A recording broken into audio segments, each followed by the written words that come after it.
అయ్యా ఏంటయ్యా ఇలా వచ్చారు? ఇక నుంచి ఈ స్థలం మీది కాదు, ఈయనది.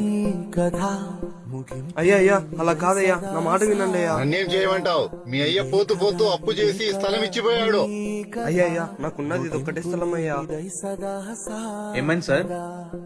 వీళ్ళ తండ్రి అప్పు బదులు ఈ స్థలం ఇచ్చేసాడండి. కాదన్నా, మా నాన్న అప్పంతా తీర్చేశారు. సగం స్థలం అమ్మేసి ఉంటే మిగతాది కూడా కబ్జా చేశారన్నా. ఏయ్, మీ నాన్న సంతకం పెట్టినట్లు నా దగ్గర ప్రూఫ్ ఉంది. కానీ వీళ్ళ నాన్న సంతకం చేసినట్టు సాక్ష్యం కూడా ఉంది. చట్టానికి కావాల్సింది నిజమే సార్. కరెక్టే సార్, ఆయన దగ్గర నిజం ఉంది, సంతకం పెట్టినట్టు సాక్ష్యం కూడా ఉంది. కానీ నిజం కన్నా గొప్పది ఇంకోటి ఉంది, న్యాయం.